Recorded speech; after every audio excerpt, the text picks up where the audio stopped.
don't have to tell you things are bad. Everybody knows things are bad. Everybody's out of work or scared of losing their job. The dollar buys a nickel's worth. Banks are going bust. Shopkeepers keep a gun under the counter. Punks are running wild in the street, and there's nobody anywhere who seems to know what to do, and there's no end to it.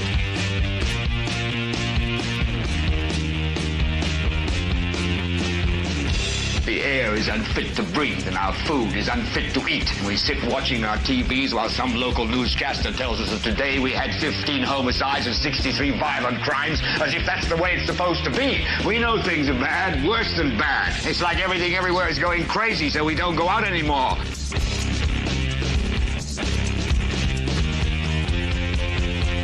We sit in the house, and slowly the world we're living in is getting smaller, and all we say is, please, at least leave us alone in our living rooms. Let me have my toaster and my TV and my steel-belted radios, and I won't say anything. Just leave us alone. Well, I'm not going to leave you alone. I want you to get mad. I don't want you to protest. I don't want you to riot. I don't want you to write to your congressman, because I wouldn't know what to tell you to write. I don't know what to do about the depression and the inflation and the Russians and the crime in the street. All I know is that first, you've got to get mad. You've got to say, I'm a human being. God damn it. My life has value. So, I want you to get up now. I want all of you to get up out of your chairs. I want you to get up right now and go to the window, open it, and stick your head out and yell, I'm as mad as hell, and I'm not going to take this anymore. No, I'm not going to take it no more. Hello there, ladies and gentlemen, and welcome. This is a very behind schedule. Not really any more normal than usual, just a couple minutes later than normal. Political Spotlight. I'm your host, Kristopher H. Bilbrey. This is the 551st episode. I'm just in from the council meeting from tonight. And let me tell you, boy, howdy, was it a meeting. Totally crazy. If you can, smash that like button. Smash it right off the page. Click that thumb. Give us a like. If you're not subscribed, please do so. What are you waiting for? If you're still here, on Facebook. Like, look, I'm going to tell you, I don't care about Jackie Fisher can be on Facebook. I mean, she bounces back and forth. I don't care how she does it. She gets it how she gets it. There's a couple of you. If you know who you are, but the other ones that don't know who you are, what are you doing on Facebook? Go to YouTube. It's so much easier. It doesn't really matter to you in one way or another. It helps us. It's easier. It's better for us. Okay, well, ladies and gentlemen, tonight's episode, it is, this is the episode solely about the Muncie City Council meeting that just got out. The name of this episode is the November 3rd, 2025 Muncie City Council meeting update. And boy, when I would title it that, I didn't think that it was going to be as... This meeting was actually crazier than last meeting. Actually crazier than last meeting, if you can believe it. It feels like I say that all the time. Yeah. So, okay. Well, what do we got to say? What do we got to talk about? Here's the deal, ladies and gentlemen. There's a lot to talk about in this meeting, but I want to ask, for those of you that are watching, how many of you were watching the city council meeting? For those of you, so here's the deal. Jack, you know it. That's always true. I always do. I was saying the same thing. It was like it's a long story. Anyways, no. So for those of you that watched the council meeting, you know when we were having the big argument back and forth between the council and the Ridenhour administration and the public about Ridenhour and his administrative assistant, Shireen Wegley, being the dumbass and putting forward the resolution for the original resolution 1625 that had Basham's signature on it.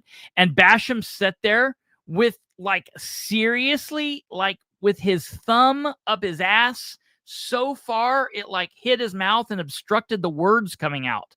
That dude literally sat there and said nothing. What an a-hole. Basham is the biggest idiot on the council. So let me tell you something. That Dan should probably be very cognizant of. I sat down before Dan Ridenhour did. And for whatever reason, Dan Ridenhour decided to sit 2 seats behind me. And I don't know if he just didn't think and other people around him didn't think that I would not be able to hear their conversations.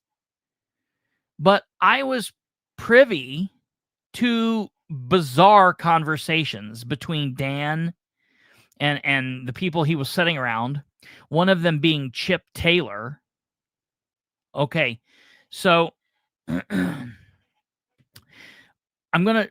gonna watch this meeting, different parts of this meeting. If you want to watch the full meeting, I would highly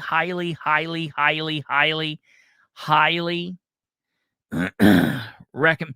I don't think so, Alva. I don't think. I thought that maybe for a minute.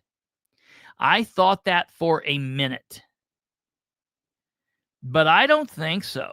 I think they are locked in, locked tight in. I don't think you're gonna break that up. I think that's gonna ride it out. I had hopes that was gonna happen, but then watching what he's pulled over the last 2 weeks and what he did tonight was wild. So first and foremost, if you did not watch the Muncie City Council meeting tonight, you need to watch it. If you're from Muncie, watch it. You got to watch it. Watch the whole thing. Watch it from my channel. Watch it from the city. I don't care where you watch it from. You have to watch it.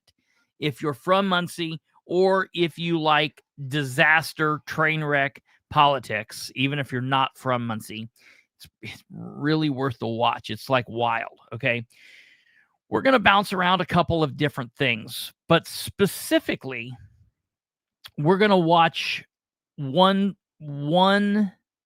thing. Right. It was not good. And we're going to talk about that, but we're not going to start with that. So first of all, there was some craziness at the beginning, and we're going to have to talk about all that.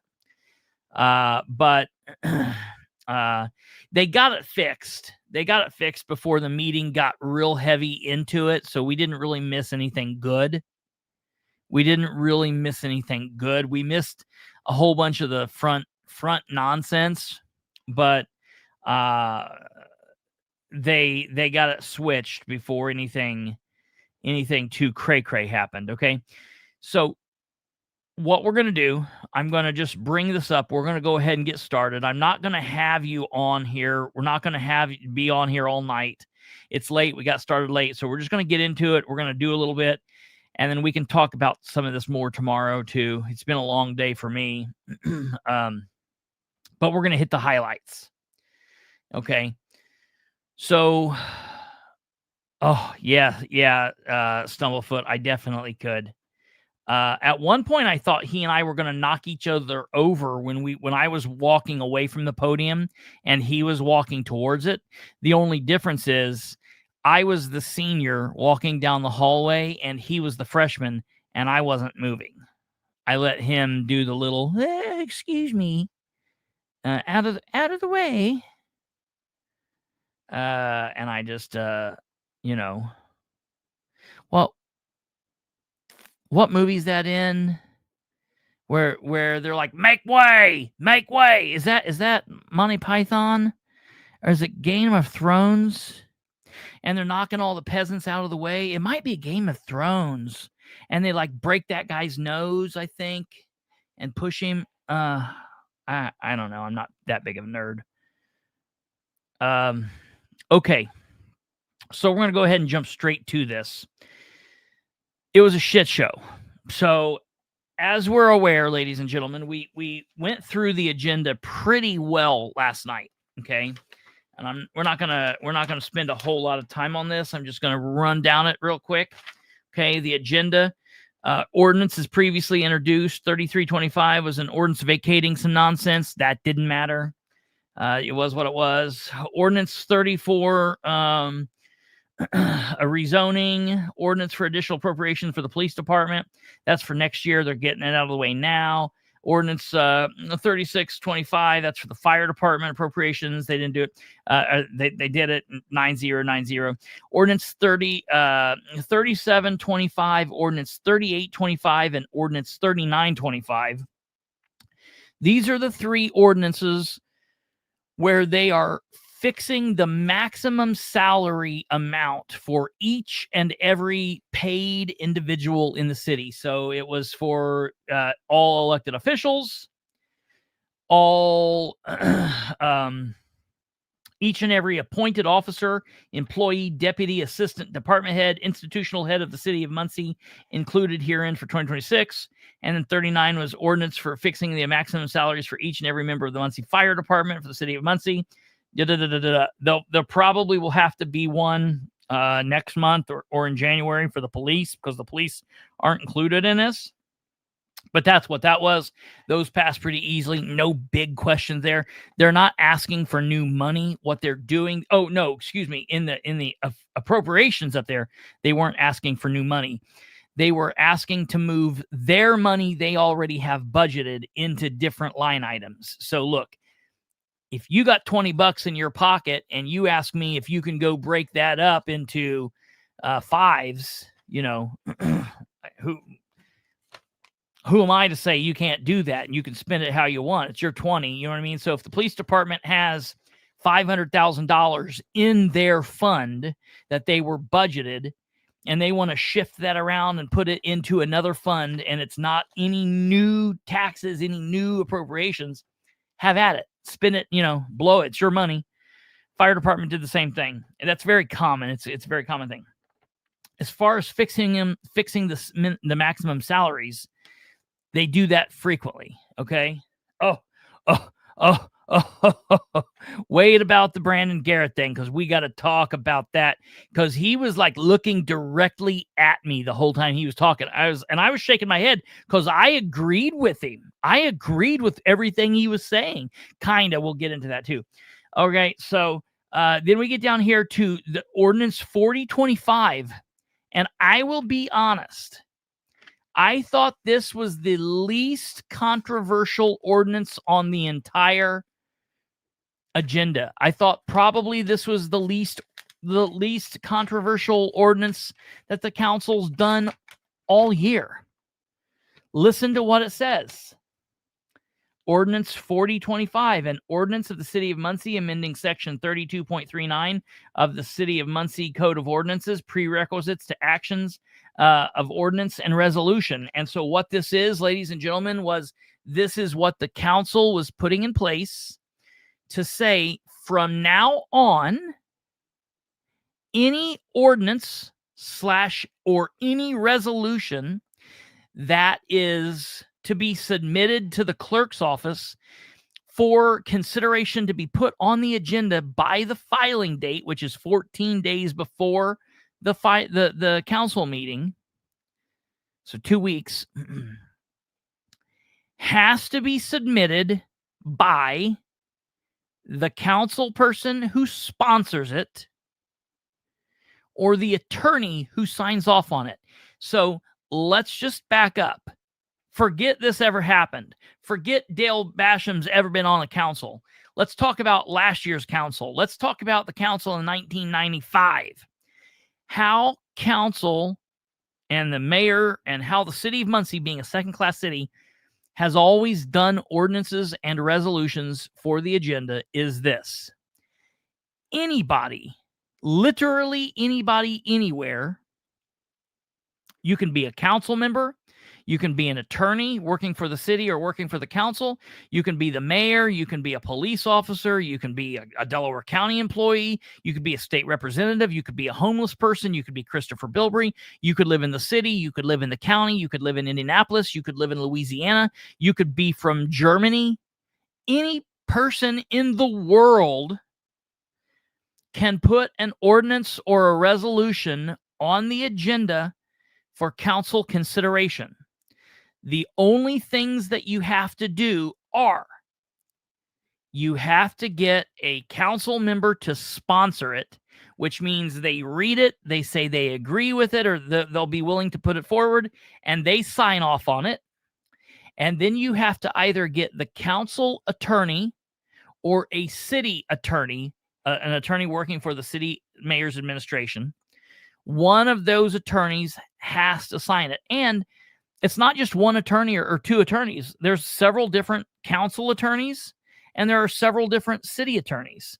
So you've got 9 counselors to choose from, made up of Democrats, Republicans, rhinos, whatever. You got a mixed bag of nuts, and you've got several different attorneys to choose from. Okay, real simple. That's all you got to do. Anybody could do it. What this ordinance said is this ordinance made those rules just one step further. And it says anybody can still do what they've always been able to do. A council person can make the ordinance. Kristopher Bilbrey can make the ordinance. The King of England could make an ordinance. It doesn't matter who you are, but you have to have a counselor sponsor it, sign off on it. You have to have an attorney sign off on it, which would be a city attorney or the council attorney. And then you have to give it to that counselor or that attorney and have that counselor or that attorney submit it. You can no longer submit it. Used to, we could submit it. I could take an ordinance to Rose Selvey, have her sign it.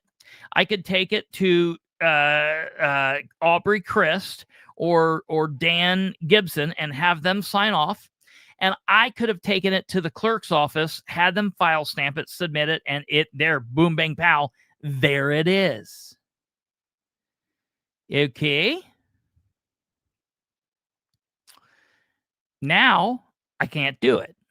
I have to do everything that I've done before, and then I have to say, oh, by the way, after you sign this, counselor or attorney, will you please then submit that to the clerk's office? And they'll say yes. If they're signing off on it, they're not going to say no. That's all. And what that does is that stops what happened last month. Period. It's common sense. Common sense. So I would have figured that Dale Basham would have been the one that put this ordinance forward, because he's the one that had his signature screwed up. All that nonsense. But it wasn't. It was Nora Powell, Counselor Powell. Okay? And I want you guys to hear this, okay? I want you guys to hear this.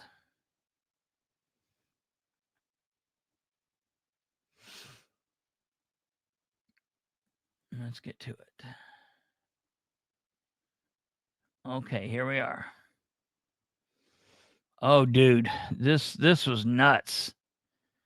I can't even begin to explain to you what in the bloody hell happened here. Karen, an ordinance is just code, city code. It's like law in the city. It's things that happen in the city. So like how there are federal laws, there are state laws, and then there are city ordinances. Like your grass can't be this high, or there's speed limit on this road, or just different ordinances. That's just a city ordinance. You have them where you live, a city, county, or where, I don't know where you live exactly, but you have some form of that where you live. Everybody has them. All right, here we go. Any questions from the audience? I have a question. Yes, ma'am. Mr. Wright, and we can. Thank you. Thank you. Mr. Graves. I was going to start having a seat closer rather than away. So just for clarity, this resolution has come because there was some problems the last couple meetings, right? To where we had. Yes. Thank you. Okay, here we That go. reflects the raises that were put in. Minimum salaries of each and every. Any questions? Anyone here to speak on that? Good evening once again. This is just a salary ordinance that reflects the raises that were put into the budget. So we just wanted to go ahead and get that in front of you.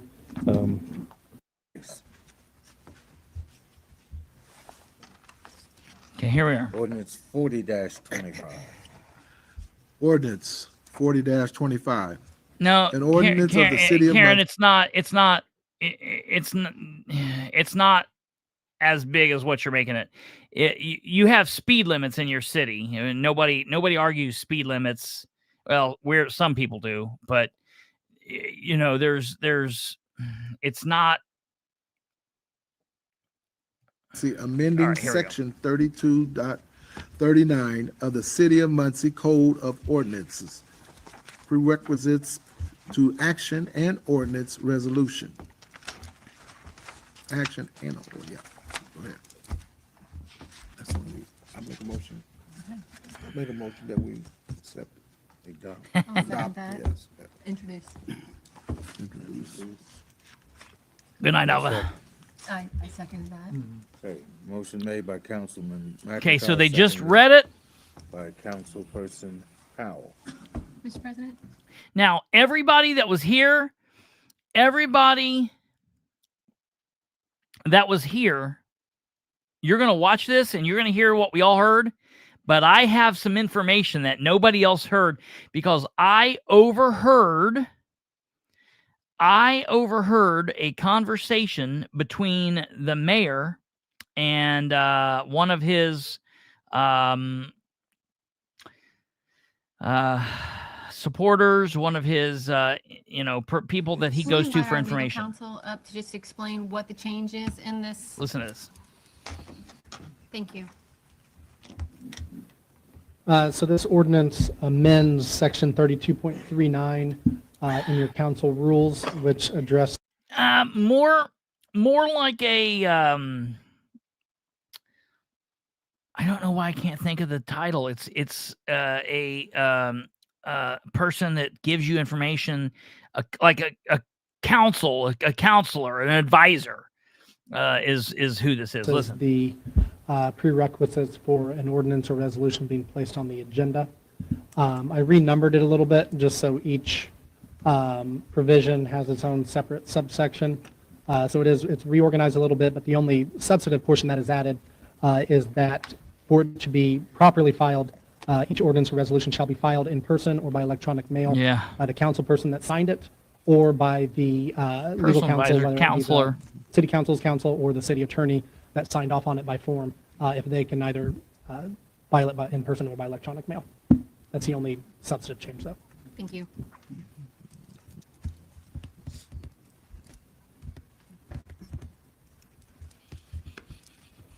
Mr. Graves. I was going to start having a seat closer rather than away.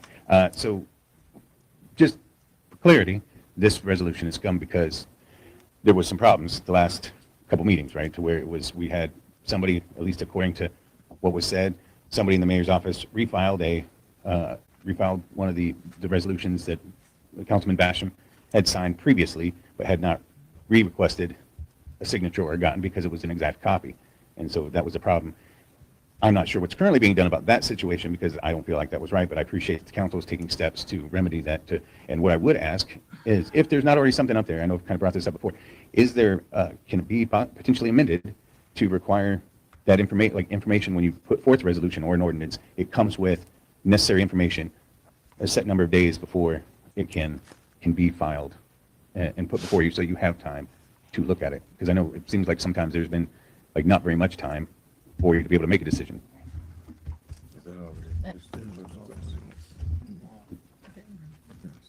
There's already, you have to file it 14 days 14 days, ahead. but Yeah, there's no- we have to get it 7 days ahead. It was like that before, and in this resolution, nothing's changed. It's still the same. Okay. So that does not, Nothing But changes so with you get that. it only 7 days before, but it gets, at least. but it has to 7 days. be We could, 14 yeah. days But before no, the meeting. yes, but it has to be 14. Yeah, But there's no, 14. but there's no requirements on what gets, so when somebody puts forth a resolution, the supporting documents, there's nothing that sets forth what's required to come with it. It's just kind of like, here's what we feel like putting with it. Is that typically the way? I mean, there's like different, like, for example, if you put a resolution, like, when it has to do, an ordinance, for example, that has to do with. And I get what parking, Cameron's then saying we here, know. but I get what he's saying here, and this is a good question for people who don't know, like, you know, what is entitled to be included, what is not entitled, what is included in an ordinance or a resolution when someone submits it and things like that. You know, it's good. You know, can you just write up a document, be like, hey, I want to do this, and they're like, oh, okay, all right, let's do it? Or do you have to have some kind of basis for why you're doing it? If there are maps and graphs and studies, do you have to include that? Like, how much has to be included? What's not included? Is there, and basically the answer, as they're saying here, basically what they say is, no, you can put forward just a written document saying this is what I want, and this is what I want to do, and this is it. And then it's really up to the council to then at that point say, well, we've got this, and it seems like a good idea, but I would like more information about this, and they need to do more work. They, theoretically,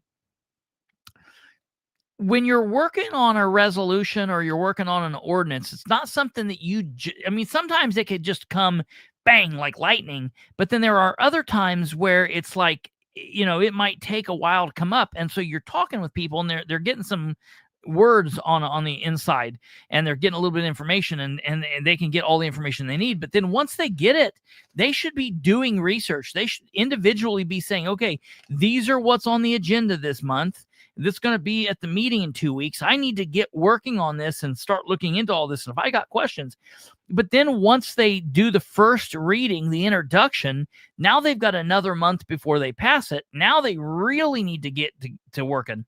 But like Delaware County Advocate says, like when the mayor showed up with quote unquote research about who parked on University, the road going into Ball State from like the thoroughfare that leads to the downtown. And he's like, well, I took some pictures, and I was there at, Sunday morning in July, and there was nobody there. And it's like, no kidding. All the Ball State kids aren't there. Nobody's there, dude. It's like Sunday. They have been towed to Northwestern Knives because they've all been arrested for OWI. The ones that are here, the other ones are, back at home. They're not, like right now, or what you've done wasn't research, you idiot. You just took some pictures as you went on your walk or something, So the bottom line is that I don't know that you could say for sure what has to be included, but it's up to the council I told the council tonight, I wish they would be more involved and more active, and they're not. They're non-active council, and I wish they would be more active. I've seen great active councils, and this one's just, we have an active person or two, but the whole 9-person body is just very lethargic and basically dead. That we have to include the maps with it. Well, yeah, you would think so. Yeah, And there are maps that come with it, but we've seen even from the mayor when he wanted to do Yes, down there, vote away. In the state of Indiana, we don't have an election up here. That's the reason I've not been talking anything. We don't have an election in Indiana. We don't vote for local. We don't vote for state. We don't vote for county. We don't vote for national. We've got this is our off year, thank God. University, that he would But come to the vote meeting down there. with the forms in hand and hand them to you right then. There was nothing Yes, put Stumblefoot. forth into the transcripts, into Munidocs, anything available to the public so that, we kind of get it. And I'm sorry, I'm not trying to hijack the resolution. I'm just saying, like, if we're going to redo this, are these things that we can add to it to make sure that everybody's getting all the information ahead of time as much as possible and for the public? Councilperson Powell. Sure. The thought process behind this was just put things in place to make sure that Delaware situations County like Advocate, that that's had happened correct. previously aren't able to happen again. Yeah. It just puts it in more of a concrete form as opposed to, I know that our council had discussed with counselors what would happen. In regards to, I would hope that if a council person is sponsoring an ordinance and it has maps or other information, that they would make sure that that's included when they Common sense, right? file the ordinance. And then there's always an opportunity for amendments is in regards Right. to if a new map became available to come to the meeting and then amend the ordinance. So, but yes. Appreciate you. And that is a possibility for an amendment next month before adoption. Right. Is to add Because this is that. just first reading. For the viewers at home, this is just, And Mr. President? Yes. And I just want to say that Lacey Jones, our Yeah. clerk, usually adds everything in. And you include after the fact, anything that's added and brought to a meeting, you include that when you post everything. Clerk's after. office does a great That job. does not mean that things aren't filed at meetings. or Yes, right. Provided to you at meetings, but not provided to me here. yeah. And I do have to reach out and ask for Right. things. Oh, not a lot, but occasionally. Yes. I think that is an amendment that Belinda, or the city clerk, had emailed you guys and referenced about as a suggestion. I'll take that into consideration as well. Any additional documents that are to be included, just to keep information for the public. Yeah, and if I may, I'd like to commend the clerk's office because Linda and Lacey and them do a fabulous job of taking what they do get. I know they don't get everything, and I have a lot of complaints, and I never want them to think it's on them at all. No, But it is, she's good. I know that they take what they get and put it up there and have it. So appreciate it. He's very thorough. Yes. All right, here comes this idiot. Okay, we've got Mr. Bilbrey. And look, you guys aren't going to do anything with what I'm getting ready to say, so it's more or less just prolonging the meeting, but I feel like it needs to be said. I appreciate what's happening here, and I think that this is a good step in the right direction. This takes care of things going forward from now on. I still feel like I would like to understand what happened last month. I don't just want to say, well, it happened. We don't know really what happened. Who knows why it happened? Yes, as long as we don't talk about it anymore, it didn't happen. I want to make sure, and I've read this before for multiple things, but I'm going to read this again. This is Muncie Code, Section 3208, Investigatory Powers. The Common Council may investigate the departments, officers, and employees of the city, any charges against a department, officer, or employees of the city, and the affairs of a person with whom the city has entered into or is about to enter into contract. When conducting an investigation, the Common Council is entitled to all records pertaining to an investigation and may compel the attendance of a witness and production of evidence by subpoena and attachment served and executed in Delaware County. Then there's a subsection C that basically just says that you have the ability to compel evidence and testimony. If they don't do that, you can ask the clerk to send a written report to the judge in the circuit court and ask for them to weigh in on that. Look, you guys aren't going to do it, and I mean not a lot of offense, but a little bit of offense with this. You guys are not a wildly proactive council. I kind of wish you were. I wish you were more proactive. I wish that you would ask these questions, maybe not behind the scenes or not emails, but I wish that you would take the authority that you guys are given, that councils in the previous past have voted on, and put this stuff in place for you guys to be able to do this. I'm going to give a copy of this to the clerk. Then I have a copy for each one of you. When I sit down, we'll do that. I don't need to do it now, but the point here is it would be nice to kind of get to the understanding of why some of this stuff happens.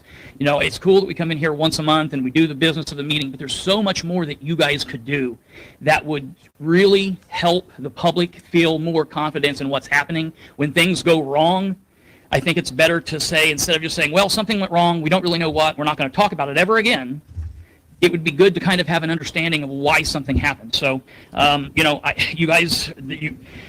Resolution 1925 is on the agenda tonight. I was kind of hoping you guys would do a hat trick and postpone it for another month, 3 months in a row. But, you know, I don't know. I just wish that you guys would look into doing this. You guys could do what you need to do, and we could get behind an investigation and find out what happened.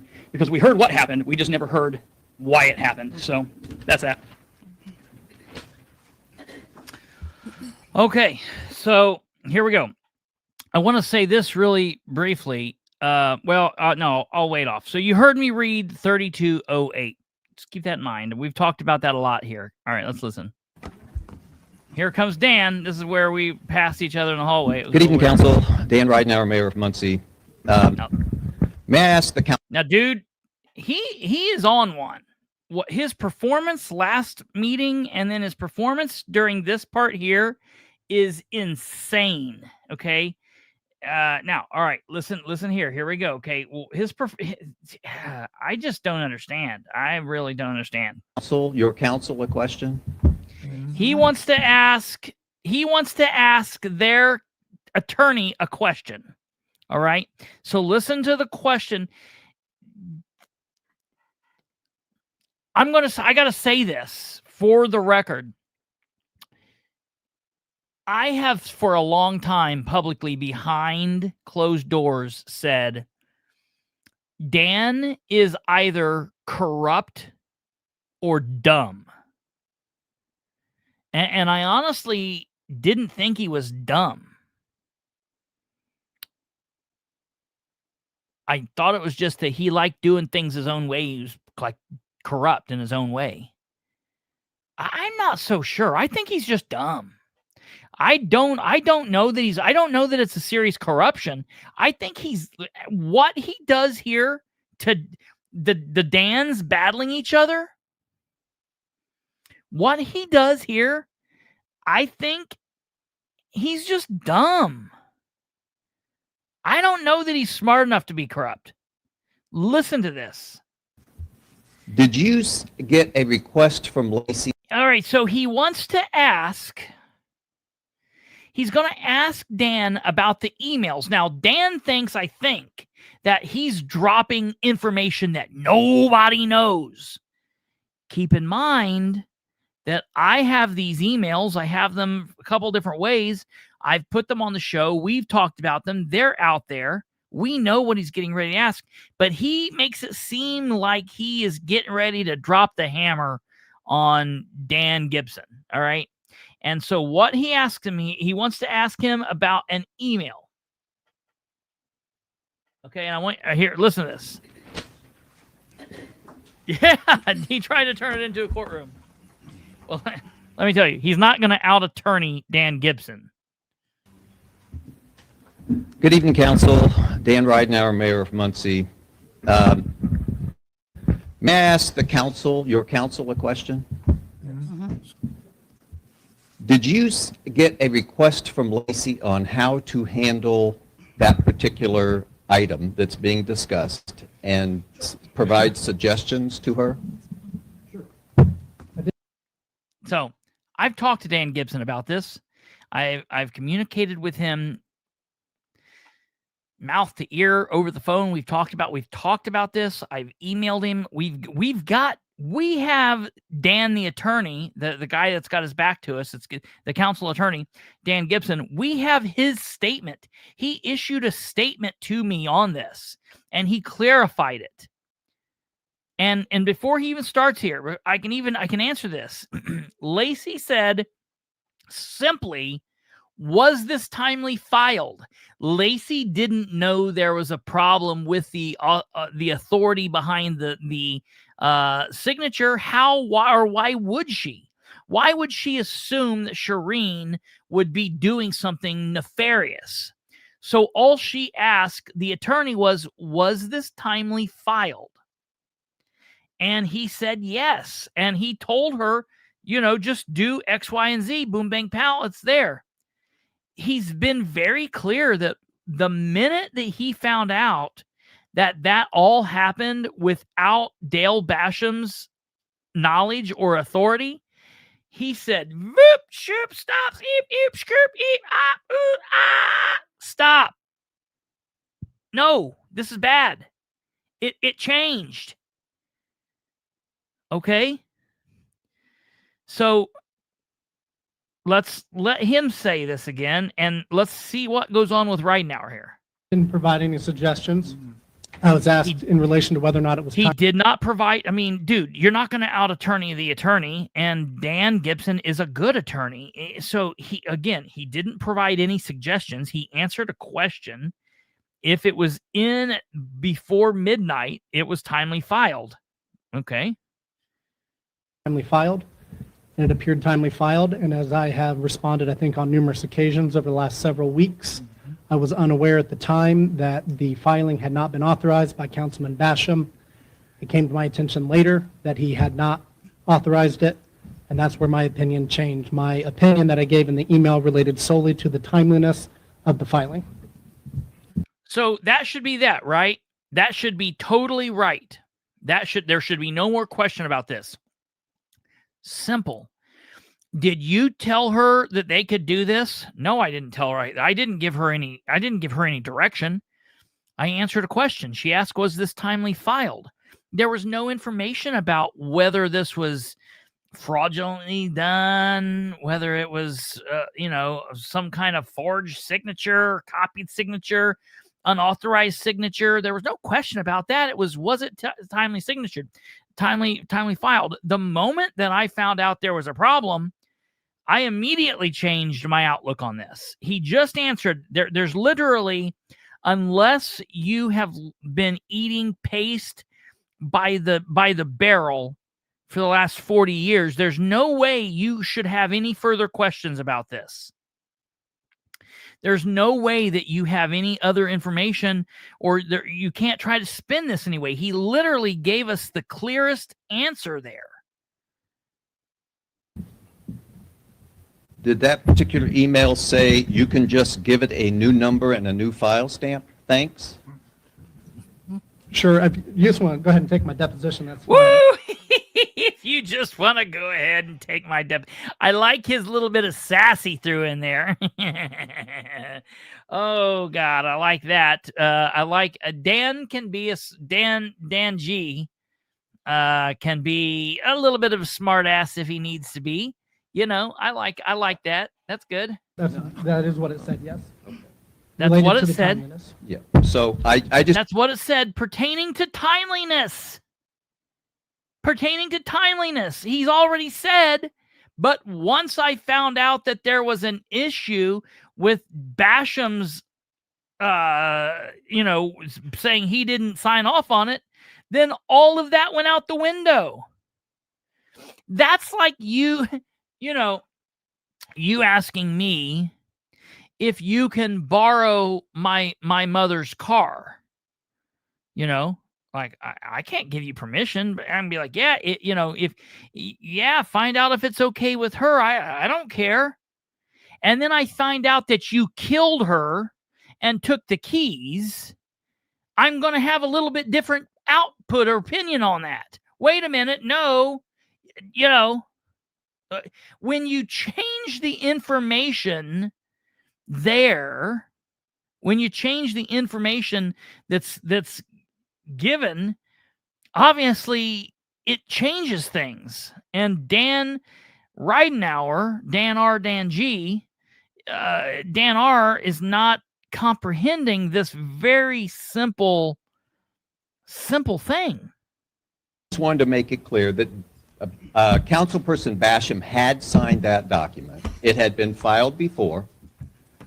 We reached out to the council. Now, this is where I hate that these images, this should show the speaker in a little box, and it should show the council, because when he said that, all of the council members, not most of them, even some of the Republicans recoiled and was like, wait a minute, no, Basham did not sign that. Clerk, to the council's clerk representative, and asked, is there some way that this can be filed? She said, let me reach out to, and this is all an email. Let me reach out to legal and see what they say. Legal responded back that she could restamp the existing one. So that's why a new one wasn't filed. But there's a new one this time, so that's fine. That's fine. But I just wanted to make it clear that my employee did not just submit this. She asked permission and got advice from legal. If that's what was planned. Now, it wasn't signed for Mr. Basham. Mr. Basham had signed it, and the one that was submitted was as was requested. So Okay. had they said, no, you can't, you have to get a new one, I don't know if we could have been able to pull that off. No big deal. Okay. But Hear those words? I don't know if we would have been able to pull that off.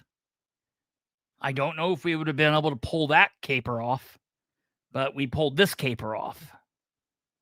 we just followed what was suggested to us. Okay. And said. Okay. So I just wanted to make that. Now, listen, the council people's, I thought Sarah Gullion's head was going to explode. Smoke was literally coming out of her ears. You can hear her like she's going, okay, like she's chomping at the bit to talk. Okay. Yeah, he didn't even ask them about using their previous signature. And And I just want to say that the council person has to okay it, and that was not done. And that was not Lacey's, Ms. No. Jones' No, fault, it and is that not was not. Lacey's. Everybody find it weird that, like, I feel like Basham should be like, look, I'm here. You're talking about me. Can you not see me? You're all talking about me. Why are you? Let me talk. But he's just sitting there going, oh, hey, look at the show. This is fun. Look what's happening here. I don't have any input that I need. Fault. She did the I'm not 100% having a right thing, discussion. which I'm is not- greasing out I'm not the having a attorney. discussion. I'm just, Yeah. I'm gonna speak now and Absolutely. say that councilperson Basham was not asked to sponsor it. No one else up here was asked to sponsor it. And that's not the same as having something, brought again. He should have been asked, somebody else should have been asked. So that's where it went wrong. And that's why this, No, I Councilperson understand Howell, that part. Thank had you this so much. Thank sponsored you this. so much. Also, I do Dan want is to such a say smartass. that we did want to look into, see what we could do to try to Now, get something done with this. I disagree with Sarah here because Sarah's now talking directly to me. She's looking at me at this point, and she's referencing 3208, and she's wrong because what she's saying, she's now trying to tell me that 3208 that I read applies to their rules, and it doesn't.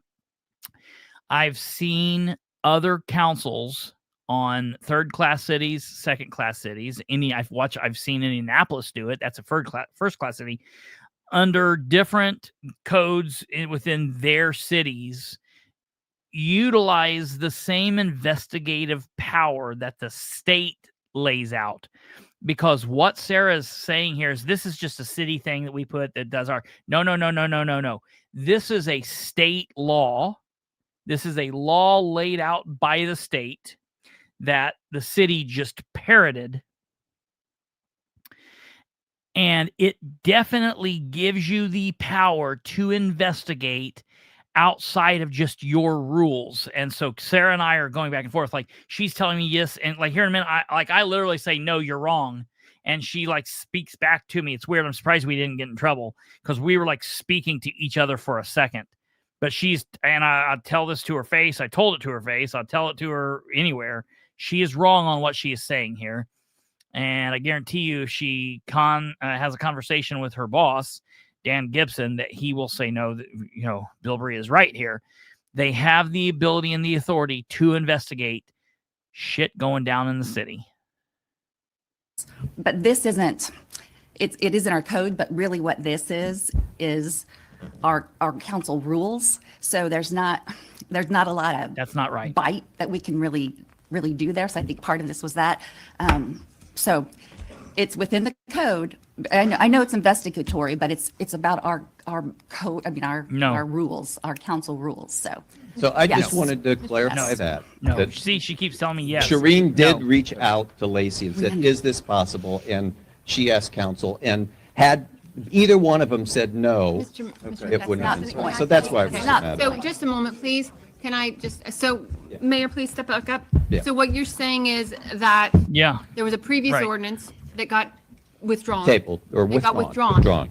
And then the administration decided to resubmit that. And they did that without Counselor No, Basham's knowledge or consent. And you or your designee delivered it to the clerk's office The Yeah. clerk had no idea that Councilman Basham had not signed nor given his consent to sign. And so therefore, it was not a valid ordinance or resolution. And that's why it got, Withdrawn again. wasn't ever filed appropriately, so it wasn't even filed Yeah. to withdraw. We did not file it Excuse me, I'm until talking, after sir. the conversation. I am. But I understand. Go Thank ahead. you. But then, so the signature page was just basically taken from the previous resolution and attached to the new ordinance that was filed, correct? Yeah. Is that correct? No, I think she was instructed to just stamp the old one. It was the exact No, same one. that no. had- It was the exact same copy. Yeah. No. It was Which is how we filed understood out. the instructions from the council's legal counsel. So obviously, Again. that's not what. Again, Point of order, let's, Yeah, so- I've got the floor. I've got the floor. Write it, Nora. well, for one. So then I feel like it was disingenuous that it was filed. Lacey had no idea that it was not with the permission of the council that was supposedly sponsoring it. And our council, our attorney would never have imagined that Mr. Basham, that Councilor Basham's signature would have been used without his consent or knowledge. No, And so, it's a timing that is where ordinance 40-25 timing came issue. from, because we Duty's do not want insane. that to happen in the future. We will not have the attorney, perhaps, hopefully, maybe, in the next year. And so the What? safety net that he put into place personally, we want to make What sure does that that it is mean? I gotta in find out city what that code. means. So She that just the slipped in only some. legal documents that are filed by either the council person that is sponsoring, so that the signature that is affixed is with their knowledge and consent, or by the attorney who has, if they are filing it on behalf of that sponsoring council Yeah, I person, mean, yes. then they have verified that that signature is being used with knowledge and consent. Yeah. And so that's all. So in defense of Shireen, we did What? not refile it. Why are we defending asked, him? Is that on Her. the agenda? And she was told to restamp it, which I think she will confirm. But it was withdrawn, and it's not on today, and so that's, I have a question. I believe, how it went. To my knowledge, that's how it went. Thank you. Go ahead. Cameron, you go. I mean, I know I have to ask you, I can't ask the mayor, but I'm concerned here, like, I would think that there would be a paper trail, right? That somebody, if this was going to happen, that there would be a paper trail asking permission from Councilman Basham, asking from council, hey, is it okay to refile this?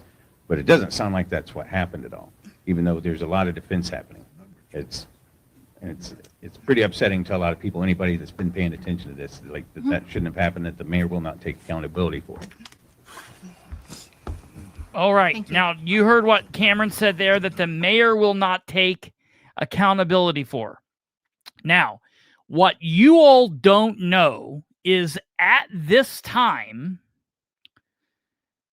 there was a man in the audience that was sitting in another seat, and he stood up and he came in and he slid in by the mayor. And he started giving the mayor some counsel after the mayor had sat down.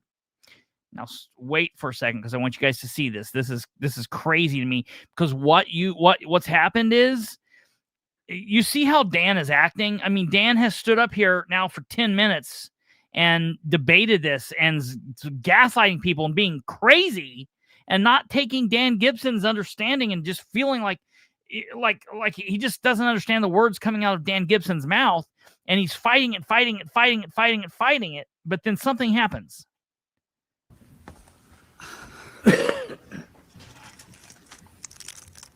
Ridenour marches back up to the podium, and Ridenour says this. I will take accountability for this. I asked Shireen to contact Lacey. Thank you. And that's what started the whole thing. That's what started the whole thing. We weren't asked to get another signature, and that's on me as well. I just don't want this going on to Shireen, because she did reach out. We didn't file it. It was the same one that had already been filed, which is what she was instructed by the attorney, but he was not aware that it was the same one, apparently. So so I will take full responsibility for that. Thank you. Yes. I did not instruct Ms. Wagley to do anything. there was an email chain, and I believe Lacey said to her, and this needs to be refiled. And her response was, I thought this was the refiling. So there was a filing that had the signatures, the required signatures. That filing from her email was submitted timely, meaning before midnight on the deadline for the October meeting. So when I was asked whether or not that was filed properly, yes, that is filed properly because it had 3 signatures and it was timely filed within the 14-day deadline that we just talked about. That is it. When anything is filed, for the last 6 years I've been doing this, when something has been filed by anybody, it is implied that it is done with the authority of the people that sign that. My office files ordinances all the time. I have contacted you, mostly because you've all asked me to prepare something and that's what's being filed. I know that you are the ones that have signed that before I submit that. This is going to fix that we can apparently no longer assume that it has been authorized. It's that simple. Thank you. Now, why would Dan all of a sudden, after sitting there and fighting and arguing, why would he then come up? What is the deal? What does Shireen Wegley and Matt Wegley have on Dan? Why can't they just take the shit that should fall on them? That, ladies and gentlemen, to prevent the investigation, that's it. And let me tell you why. I'm going to tell you why, and I've got a real problem with this.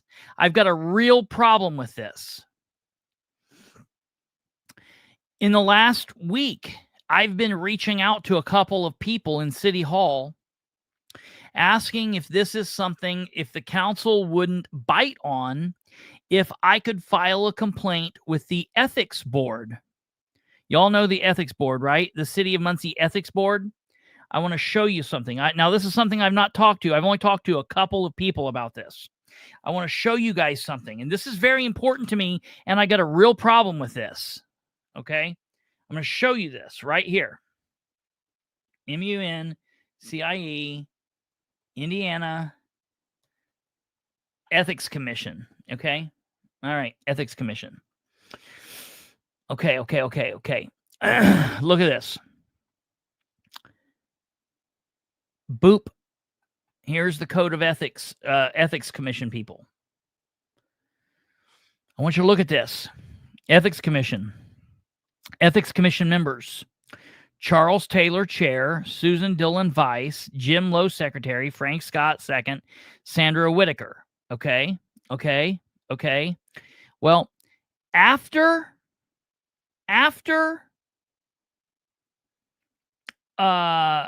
Cameron said his piece, when he was standing up at the podium talking and Dan came and sit down, this man came over and slid in behind me and sat next to the mayor.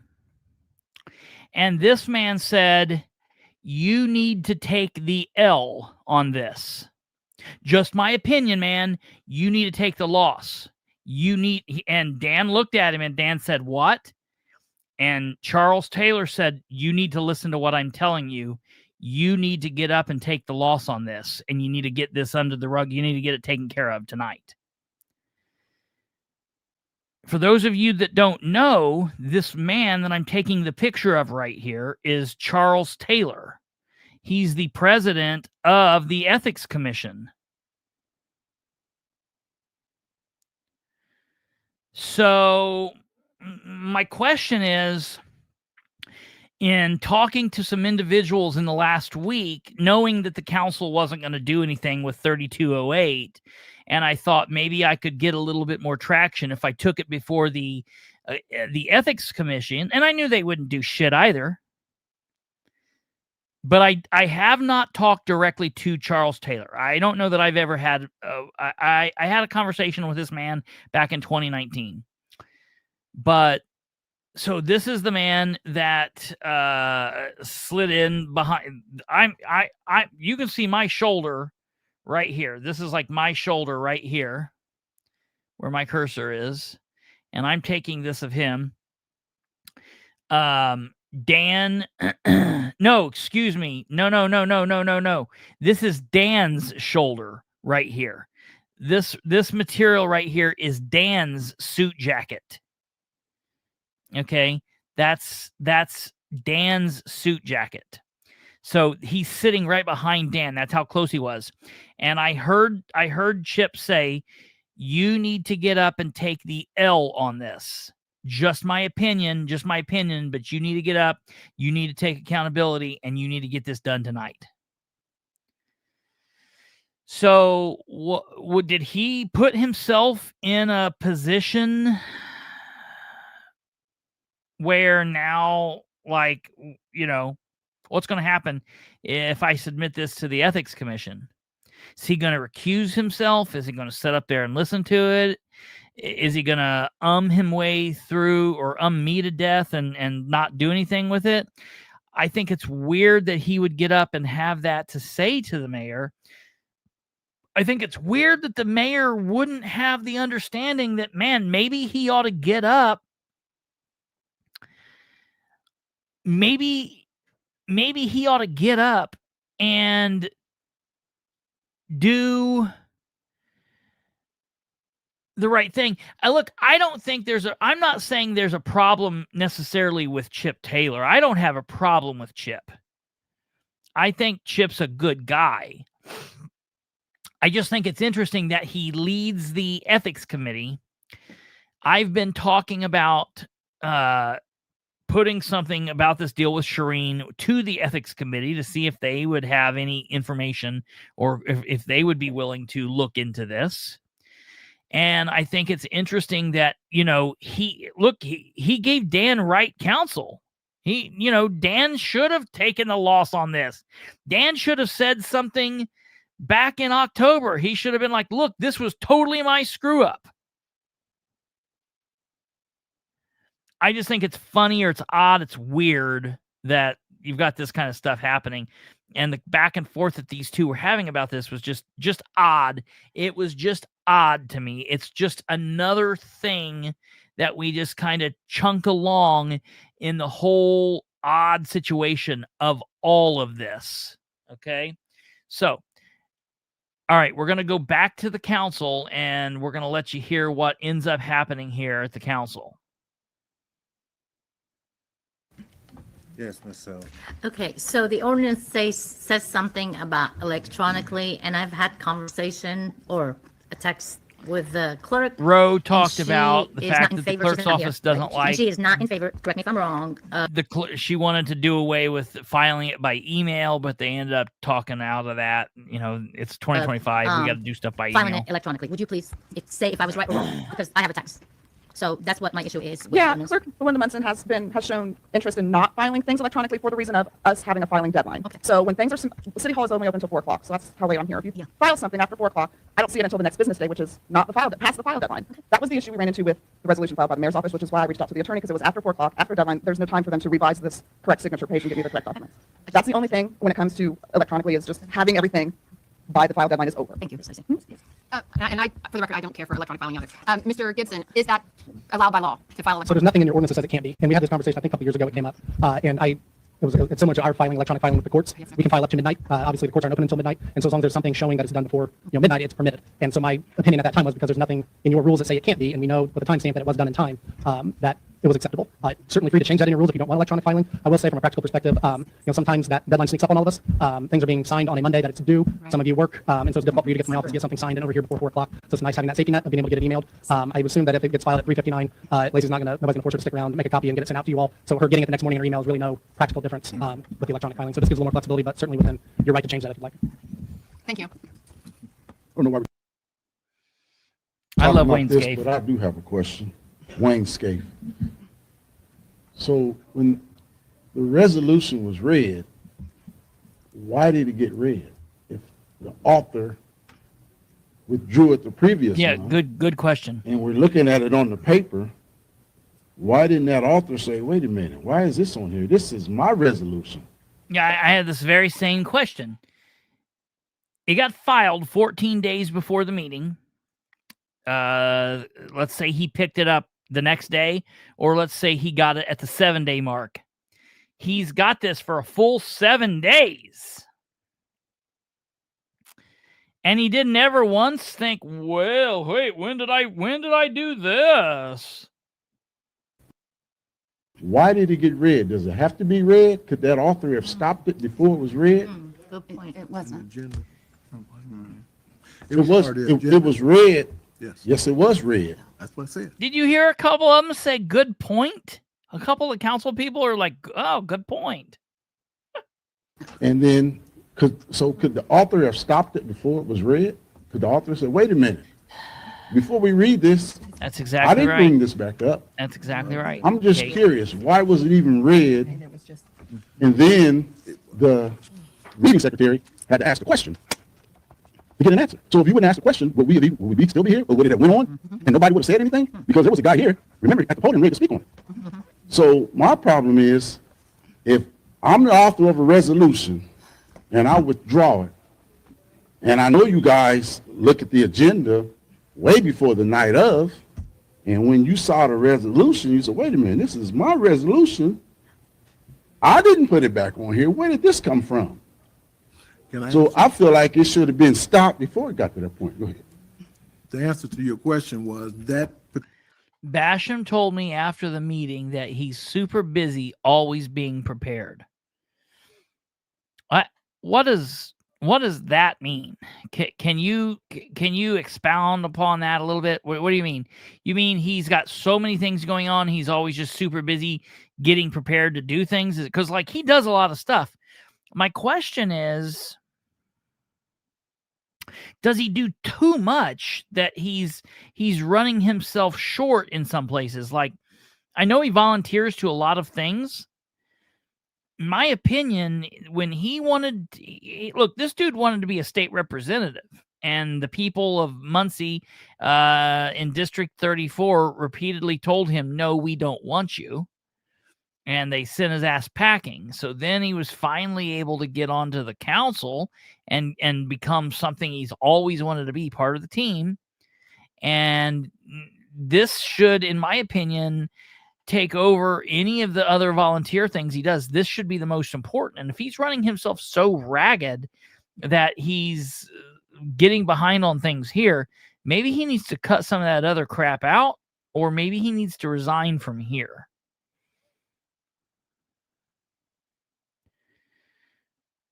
Very rarely, Karen. particular one was on the paper the day of, and it was under a different number, dash number. So I didn't catch it by reading it until after I read it. That wasn't in the packet that we had prior to, that I remember. So, No, yeah.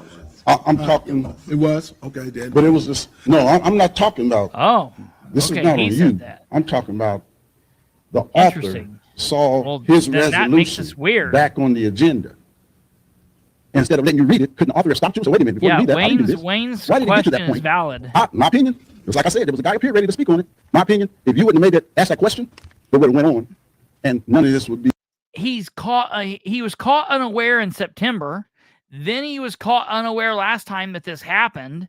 He's caught unaware a lot, and that's because if you look at the majority of resolutions that are put forward by the administration, he's their signing boy. He signs off. They just call him up there and he just signs off. You know, he's never gonna come clean on that, but that's just what happens. I know, dude. So- Wayne, if you're out there, run for city council, bro. So I feel like that author that made it and withdrew it the previous month should have said something to you guys. Hey, I don't know what's going on, but I didn't do this. I want But Wayne for all That's districts. just my opinion. Well, in his defense, he did say that he didn't sign it. After it was read. Dan skips council Any approval. other What do you mean? questions in regards to this resolution? What do you mean there, Karen? I Okay, have- motion. Oh, sorry, Yes, may I? yes, Before, mistakes happen, and sometimes things in communication, I mean, we're people, and sometimes, and I agree with you. And yes, we need to be open, and we need to read our stuff ahead of time. Agendas get amended all the time, and I wish we wouldn't be here if that agenda was amended ahead of time. It's nobody's fault. Nobody's fault. Yes, I'm Delaware just, County. I'm going to push for requesting that. from my colleagues, and I will. What's happening here?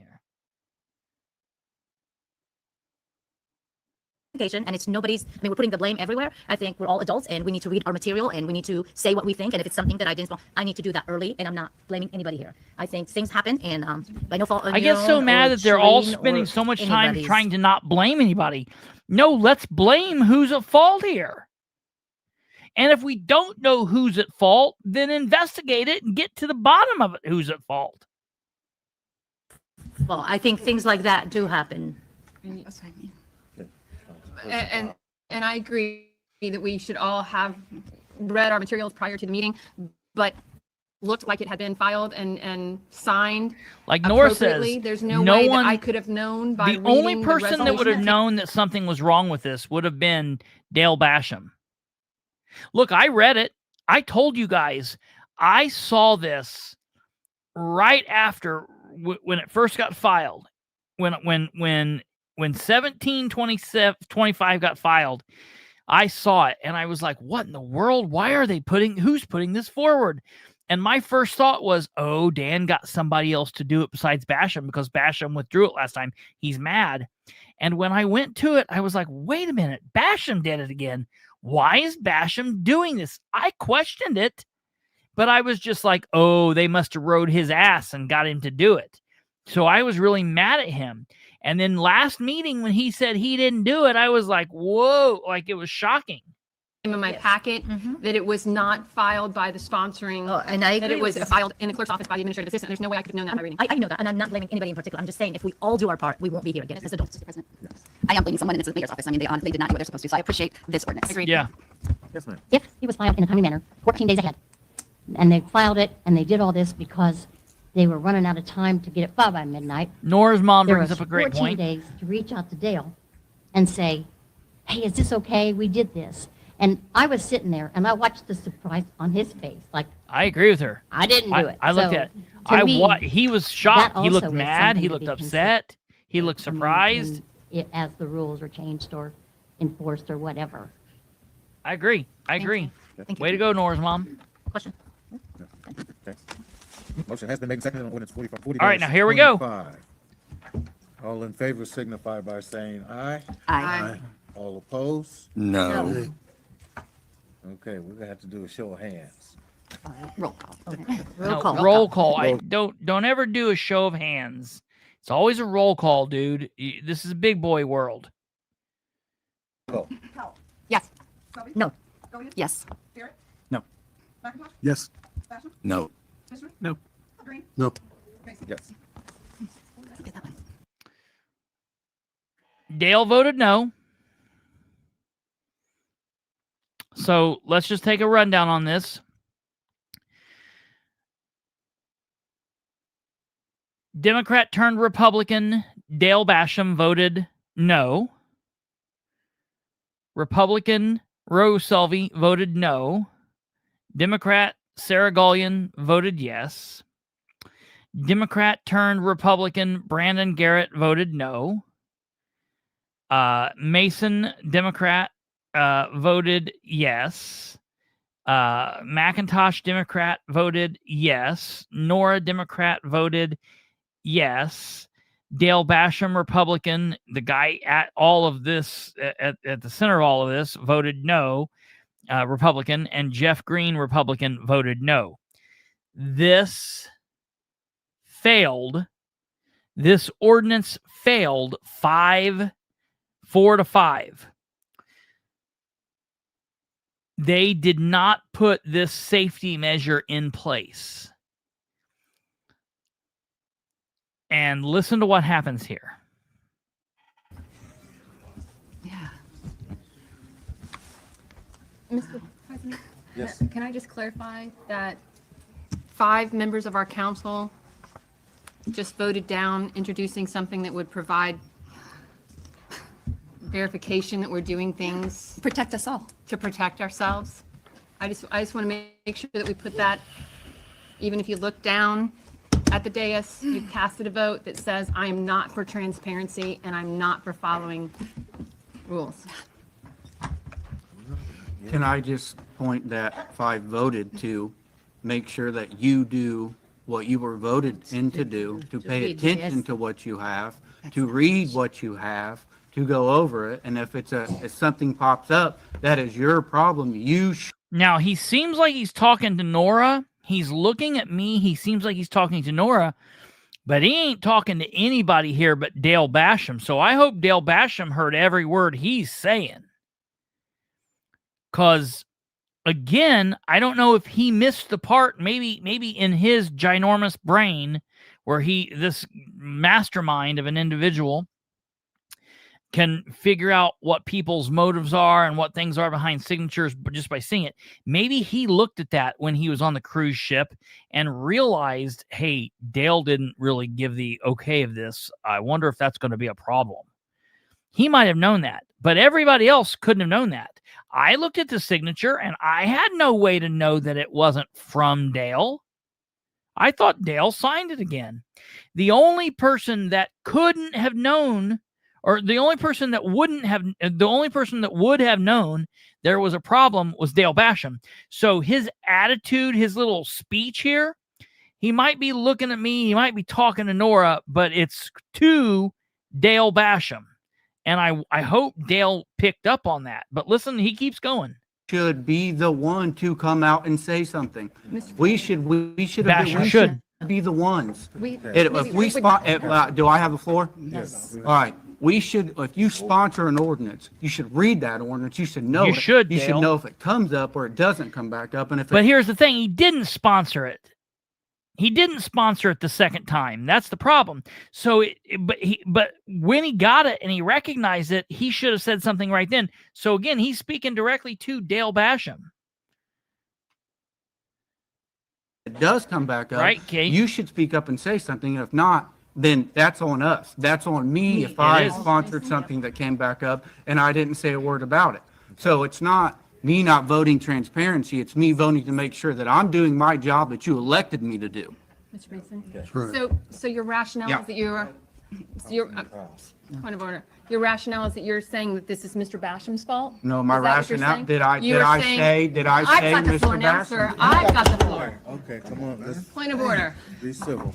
So what you said to all of us just now is that it is the responsibility of the sponsoring council person to read through the ordinances and to make sure that if their signature is affixed, that that's their responsibility. So what you're saying is that the person that should have caught that, because there's no way for the other 8 of us to have known that Mr. Basham did not give his consent or know that Why is Dale, for the love of God, still not saying anything?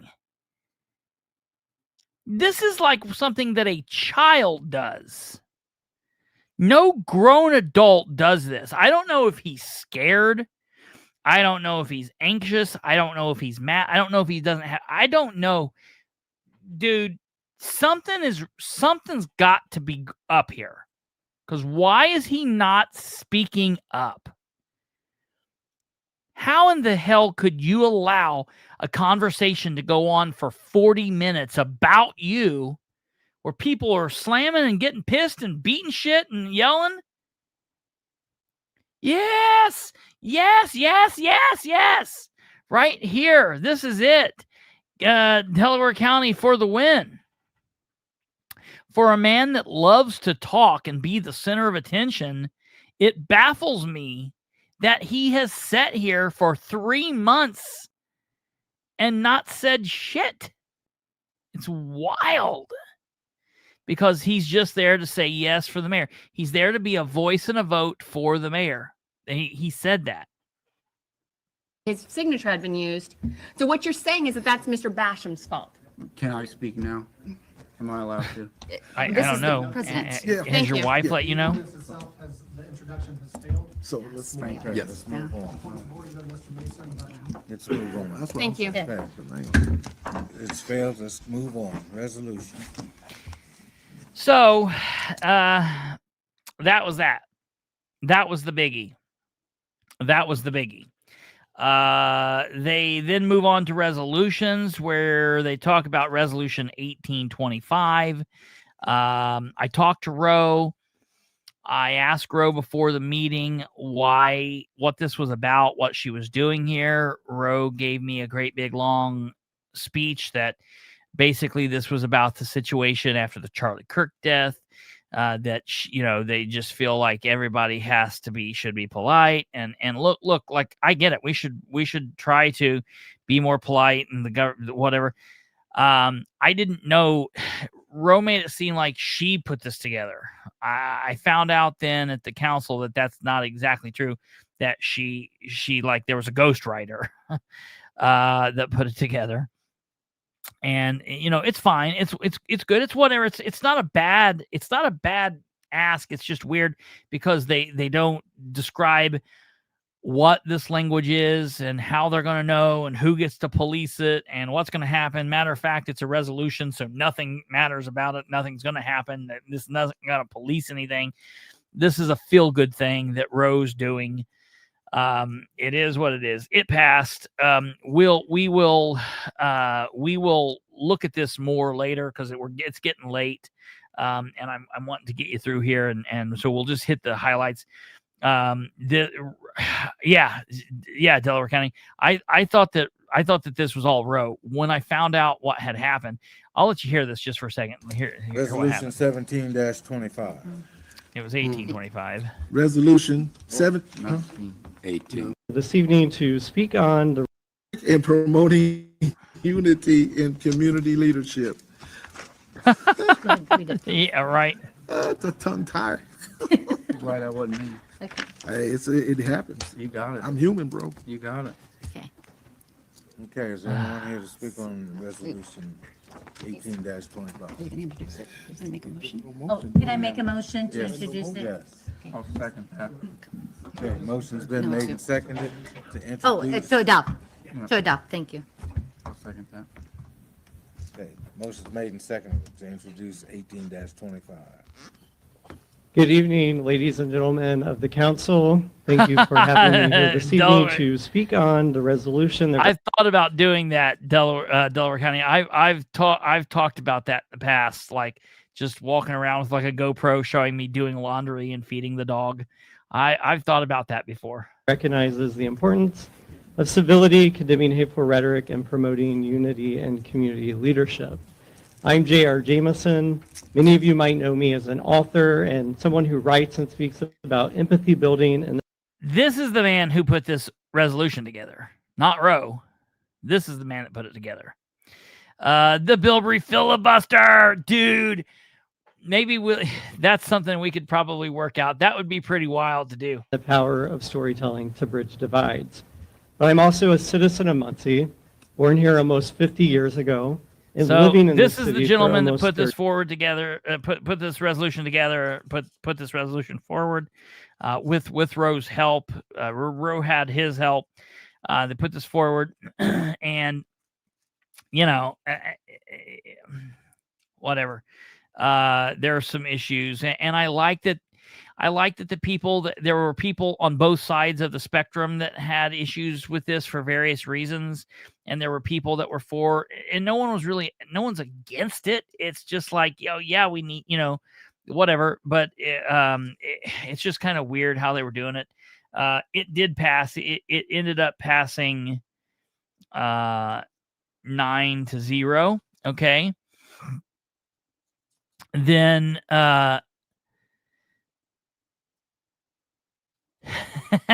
and, that would definitely be a challenge there.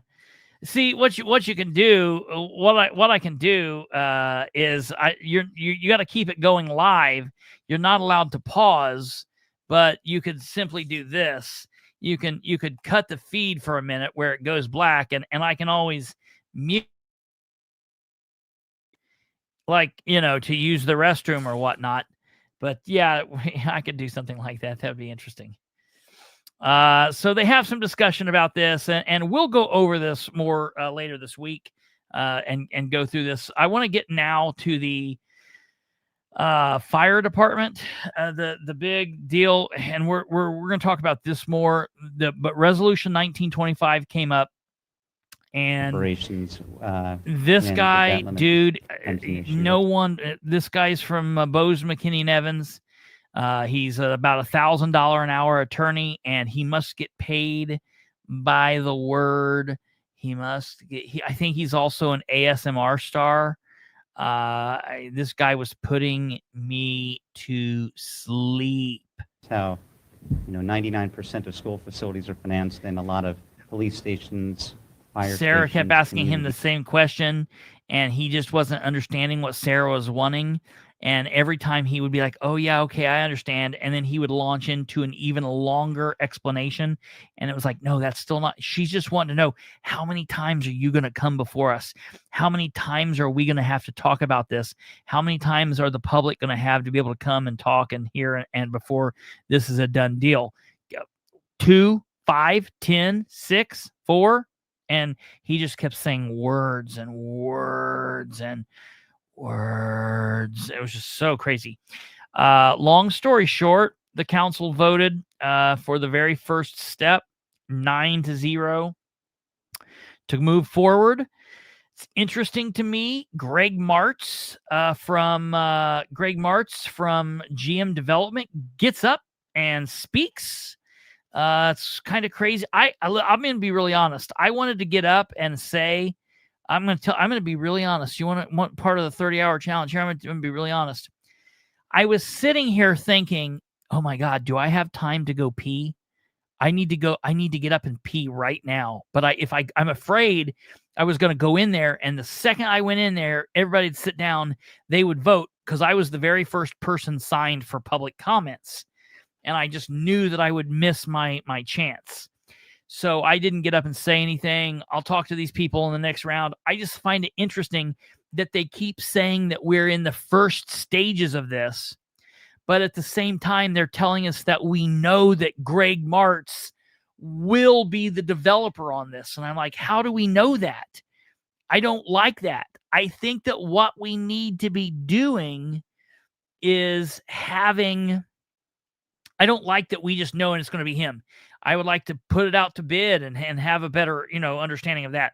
I don't like that we're just going to, it's like, yep, oh, it's going to be him, But they did tell us tonight that we are under budget with Station 6, the first one that we're building. So time will tell on that. I need to issue a records request for that. But, if we are under budget, good on them. I find it hard to believe, but time will tell.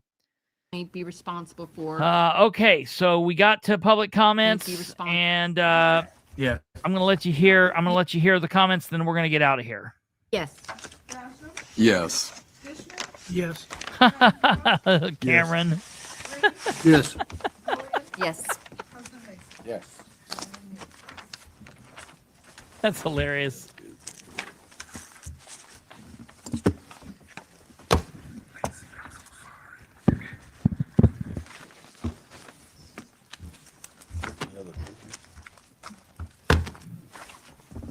Any other business that we need to discuss this evening? Public comments. Oh. Mr. Bilbrey. Mr. Bilbrey. Here I come. Here we go. I was going to come up and address the appropriations that I brought up earlier, but I'll wait. I guess the only thing that I want to say, going back to ordinance, whatever the ordinance was for the clerk's office, I'm sure that I'll say this, and there will be those of you that will disagree with me, but I truly hope, I hope that when you guys go home tonight and you lay down or you sit in your chair or you're going to sleep, you're doing whatever you do, that there are a number of you, I won't point out, but there are at least some of you that really reflect and in your minds realize that you're not giving the city your best. You just really aren't. And to say or to think otherwise is just laughable.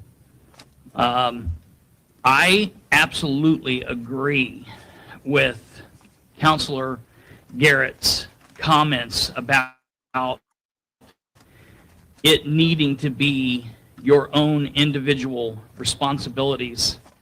And there were a couple people that brought up the fact that, well, it was filed on this date and there were 14 days or there's 7 days. The fact that, I'm not even going to put it on the administration, the fact that Councilor Basham didn't go to the administration on day one of getting the packet and say, hey, what in the hell is this? Why am I signed on this?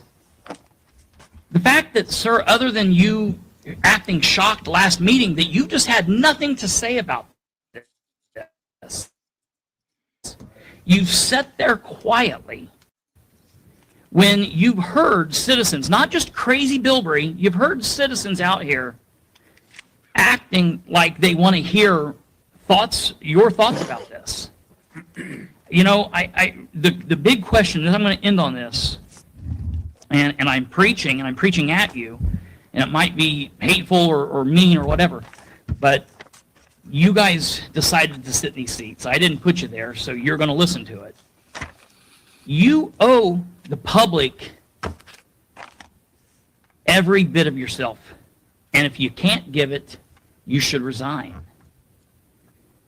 And if you think that you can sit up there and just refuse to answer questions for years, sir, the whole lot of you, it's gross.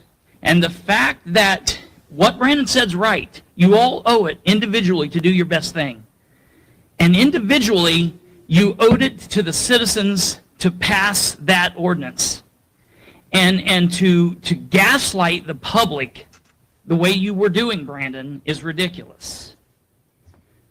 You guys owed it. Yeah, you all voted. You needed to vote to make this, put this safety feature in place to make sure this nonsense didn't happen. Because you know what? You guys are fallible. You guys do make mistakes. The mayor makes mistakes. The mayor's administration makes mistakes. So what I would do is I would see before you guys are out of this term, and hopefully the citizens of Muncie will pay more attention next time and vote accordingly, I would do whatever I could to try to bring this thing back and right a wrong that you made tonight. The fact that there are 5 of you that could sit here, and there are no excuses on voting no on this. There were no excuses. And it's bad, it's whatever, I'm going to end. It was a chicken shit vote. Thank you. That's what I had to say. And I love this woman. I don't know who this woman is. This is great. This woman's great. She ain't on the sheet, but she's going to come on up and talk. Hi. I love it. My name is Ellen Whitehead, and I do want to begin the statement by clarifying that my views do not represent those of my employer. On ordinance My views represent every bit of what my employer thinks. 4025 regarding prerequisites to action and ordinance, the main rationale that I heard from those of y'all who voted no, and please correct me if I'm wrong, is that you believe it should be each councilperson's individual responsibility to do their due diligence in their role. Something I was thinking about when hearing the vote on this ordinance is that the very function of a city council is to enact local laws and policies. Just tonight, we heard the council amend a zoning ordinance and fund appropriations for the police department. In other words, your very role is to formalize expectations for others' behavior in your community or allocate funding for others who uphold those laws and policies. I'll emphasize again, the very purpose of a city council is to enact systems and policies that guide the actions of others in the city of Muncie. Yet when it comes to your own behavior, you demonstrated a lack of willingness to set clear standards or expectations, even in the interest. This decision was made even in light of evidence that personal responsibility was insufficient in upholding the correct processes. It would be unbelievable if all the other activities funded by the city of Muncie were eliminated because we chose to rely on individual responsibility. And in fact, a city council would not need to exist in that scenario. I believe that clear systems and policies are needed if the public is able to trust that the people making decisions on our behalf are also committed to policies that guide transparent and responsible behavior for themselves. All that being said, I want to express my disappointment in how Mr. Green, Mr. Basham, Mr. Garrett, Ms. Selby, and Mr. Dishman voted on Ordinance 4025. Thank you. Thank you. I love it. She did great. Wayne Scaife. Okay, last month I told you guys I'd be back after I was stopped from asking a question to the mayor after another citizen Wayne asked him Scaife. a question. Nobody said anything, and he answered. Then when I asked him, the deputy controller, whatever his name is, shouted, "Point of order," stopped me from asking a question. And Here's James Moore. Like they're really listening to Bilbrey, laugh my ass off. You're about to be done. Dude, do you know how many times people have told me I'm about to be done? And he's like, you don't live in Muncie. Seriously, dude. What? Like, dude, how 2019 of you? I thought we handled this back in 2019. someone explained the rules to me, and I said, okay, well, if we're going to follow the rules, we're going to follow the rules. So I looked up some rules. Listen to Wayne. So Robert's Rule number 61 states, any non-member attending a meeting of a board or commission as guest have no rights with reference to the proceeding. So the fact that non-member yelled point of order was incorrect. That was you guys' job. So he had no right to stop me from asking the mayor a question. I said we're going to stick to the rules. Robert's Rule number 57. No member can speak the second time to the same question as long as a member who has not spoken desires the floor. How many times did that happen up here? When a member asks a question, and then another one, and then another one, and then someone down here asks a question. According to this, you're only allowed to ask one question until someone else, and then the floor goes to someone else. And then if you have a second question, then it comes back to you. So we're going to do the rules. When I get corrected, we're going to do it for everybody. Third point I need to make on this is something surprised me last week. It happened 3 times, I believe, when they called a question. And I know Mr. Grubbs was coming up to speak on an issue, and he didn't get a chance to speak. And he was looking like, what in the world? Well, I believe it was Councilwoman Selby who called a question. So I looked that up too. And I think it's ridiculous for us out here who put you guys up there. And you have an ordinance, resolution, whatever on the table. And we cannot, you decide to not let us give input because you call a question. No, you don't have anything to say. We're going to vote on it. I think that's ridiculous. Like Bilbrey said, you guys chose this. So we put you up there. So you're telling me I'm good enough to give you my vote, but I'm not good enough to have input on what you guys Ding, decide. ding, ding, ding, ding, ding, ding. So Ding, I ding, think ding, ding, ding. that parliamentary rule is not fitting for this setting. Because we should have input on everything you guys vote on. There should never be anyone call a question on anything. Because us as voters, we have that right because we put you up there. And I forgot the other thing I was going to talk about, but this is one comment I do want to make. It has nothing to do with any of this. Coming up here, I don't understand. I've been doing this for years. I don't know why I didn't speak on it before. But is there anything we can do about these parking spots out here that's not being taken I'm so by glad he brought anybody this up. working I'm after so 4 glad he o'clock? brought this up. Parking outside of the city of Muncie is atrocious. I've never seen, normally when you go to a business or you go to like any other city government, they make sure to have the parking for the visitors and like the handicapped and the people that are coming in. The citizens are like the most easiest to the access to the building, and they have the employees park way away and whatever. Not at Muncie City Hall. Muncie City Hall, they've got the employees have the absolute very best parking there. And there's only a small handful of parking spots for citizens. And then you come to these meetings and they're all taken away, by all these things. Listen, I'm going to tell you, I cannot wait. She's a reporter. I cannot wait until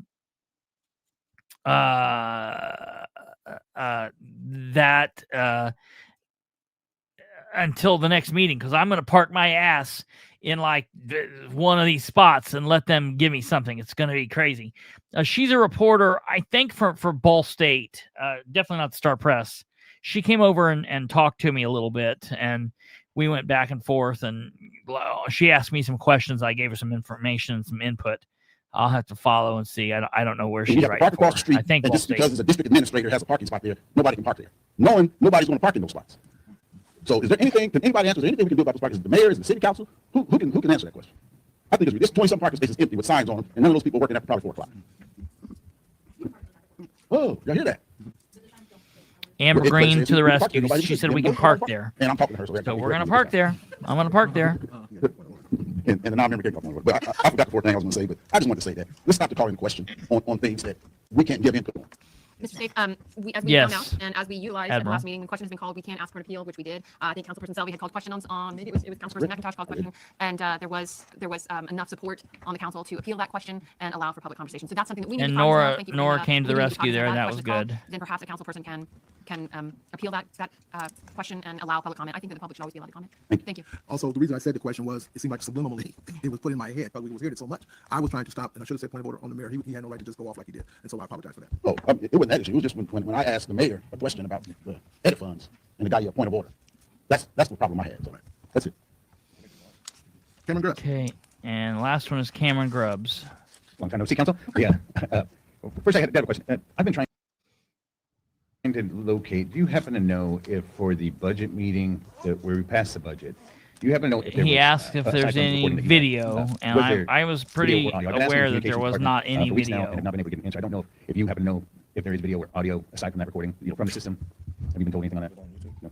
The recording that we've got is what we've got, Can we ask Ms. Green to come forward and just let the public know if there's and there is no audio or no video. The audio from that video has been, or from that meeting has been uploaded. There is not a full video. The video that's streamed did not have audio, so that's on YouTube. You can try and layer that audio and video together if you so choose. I don't know that I would recommend it.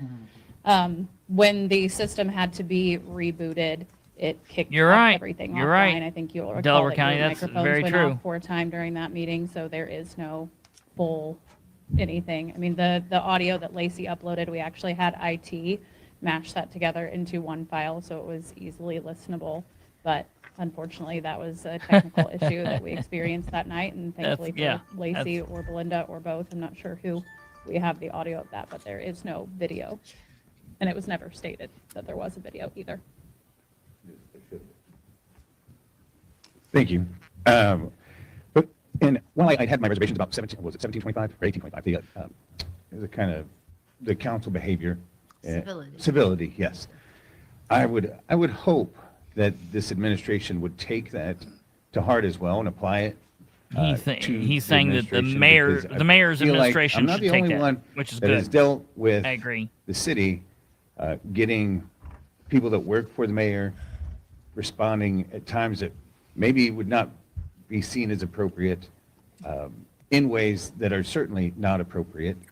And so I would hope that the mayor and his administration would take the idea of civility on as well. You want Yes. Yes, Councilwoman. Cameron, we just have control, I mean. right? Oh, no, fine with I know my you do. colleagues I'm and expressing my hope that so- this administration takes that to heart as well. Yeah, is and this all. is, like I said, it's not a law, it's just a Right. commitment that we're making for the Right. public. I To would- be cautious and be, with our actions and what we say in public as leaders and who we listen to or appoint on committees. Because you it's should a be, and I reflection agree. on us. Yeah, yeah. And to that point, as leaders, I would also expect there to be transparency, which came up tonight, Mr. Garrett. That is not transparency. I try to hold respect for you, even after what you did.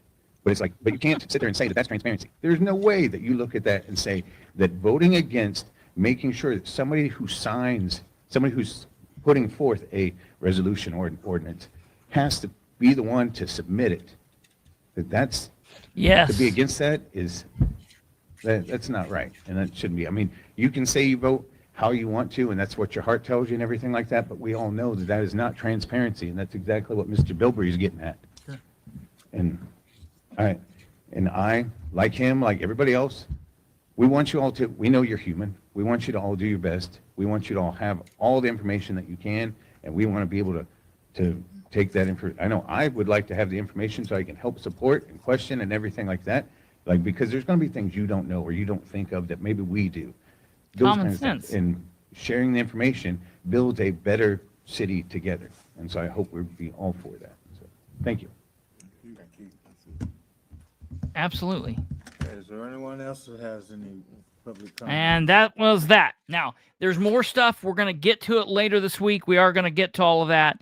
And I just wanted to go through some of the main big points and let you guys know kind of what was going on and what's been covered. We are going to go over stuff later as we get a little bit further down into the week, and I look at a couple of other things. We'll talk about other points of the meeting, and we'll go through some of the discussions later on. Before we go, I want to say two things. Number one, I'll say this first.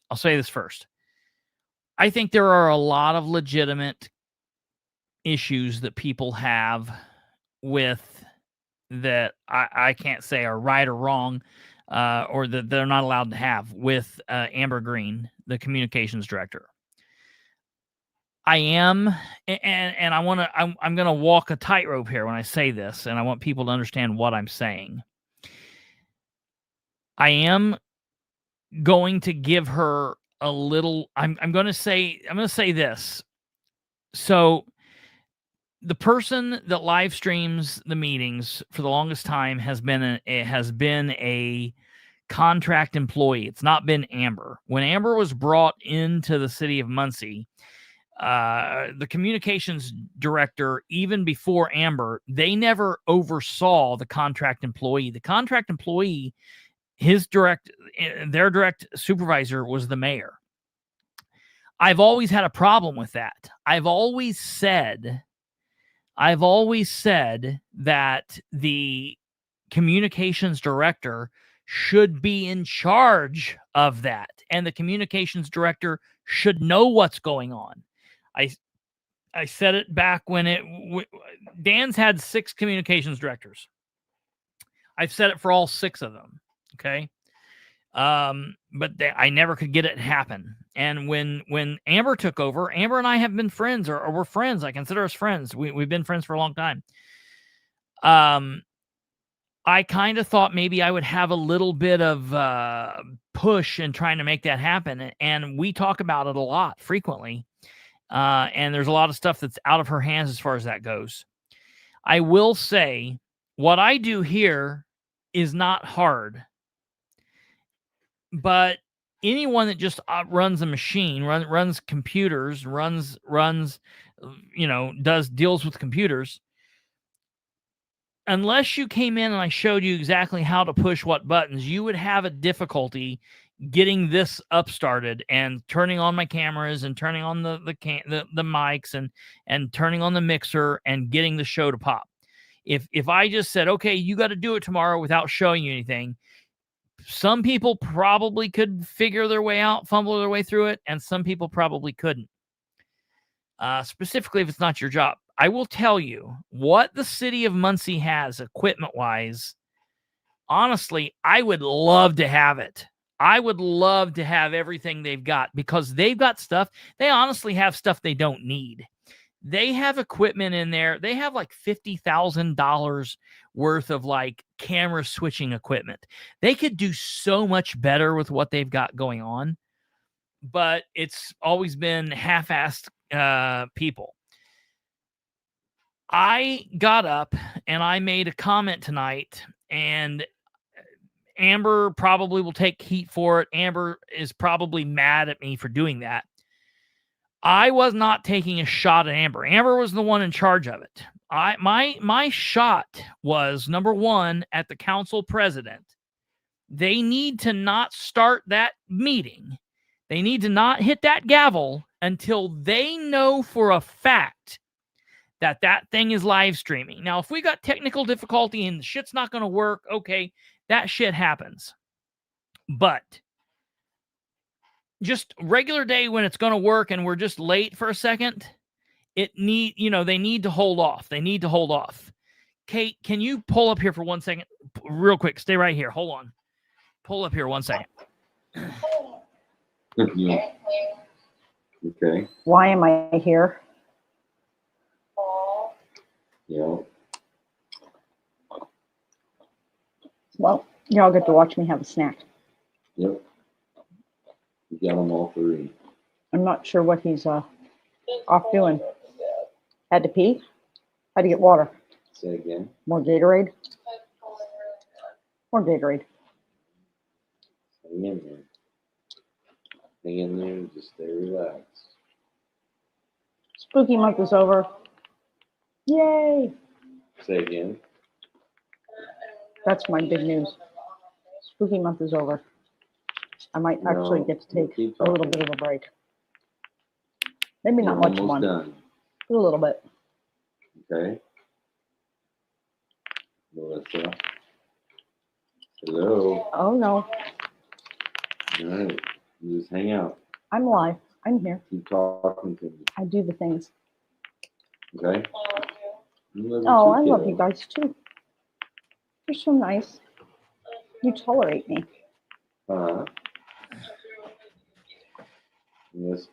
Let's not do that. Sorry about that. That was the weirdest thing in the world. Already cleaned up one mess. No. Somebody was, as you can see, I got my little pew pew. Somebody was knocking at the door. I've never. Did you have I to don't know pew that through I've them? ever had somebody knock at the door.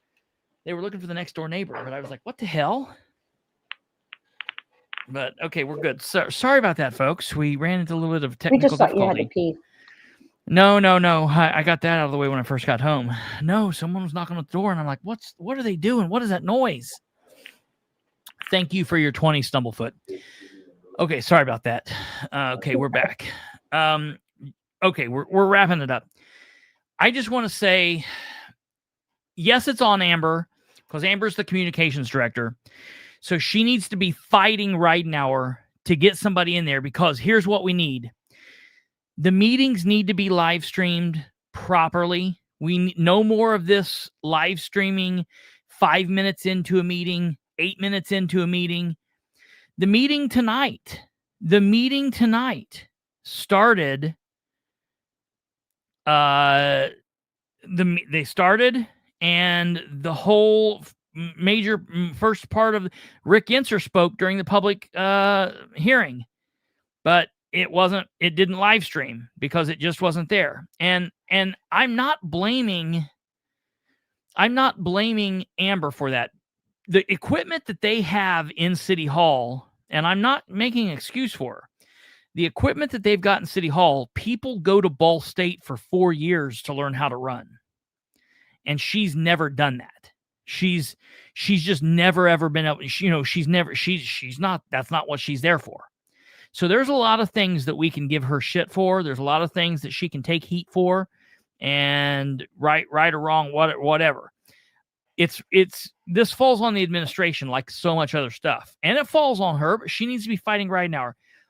What I'm hearing is after the first of the year, we're going to have somebody in there doing that.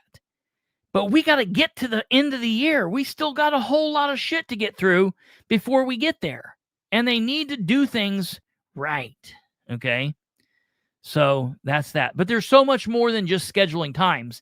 Because as you see on the council meetings, they need to zoom in and they need to change cameras. They need to put, they don't put the feed up there, the ticker up there that tells what meeting it is anymore. They used to do that. They don't do that anymore. There's things that we need that they're not doing.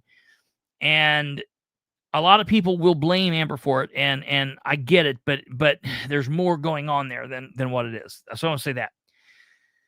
The last thing that I want to say.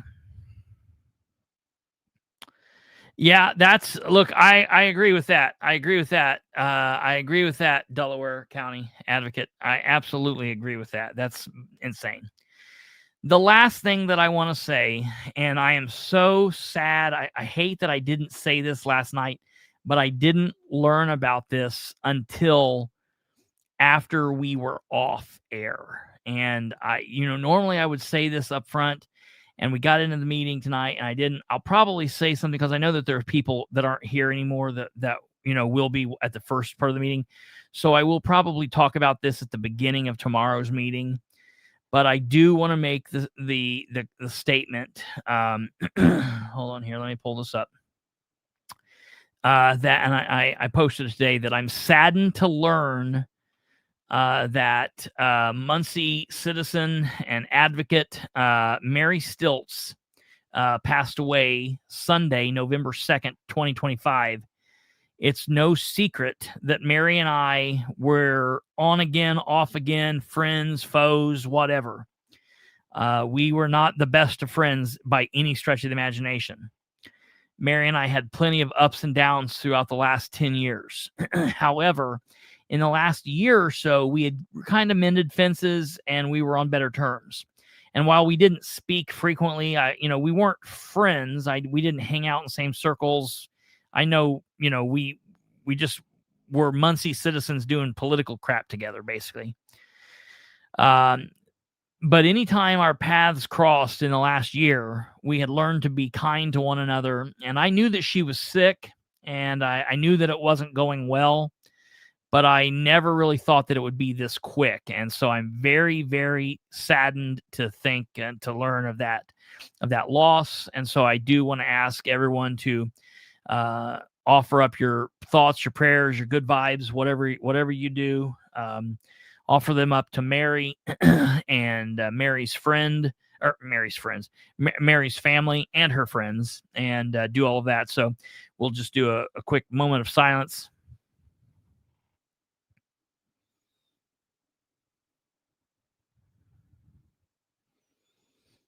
And so that's that. So always hate when something like that happens. You just get used to seeing and hearing and seeing somebody, even if it's somebody you don't get along with. It's just like, I was talking to Rose Selvey, and I probably shouldn't say this, but she would laugh about it.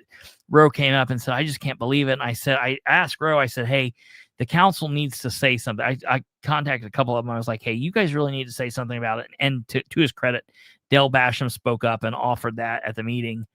But Rose said, I would do it if no one else does. And Rose like, she didn't even like me. And that's very true. You know what I mean? So do you think I should unblock her? You weirdo.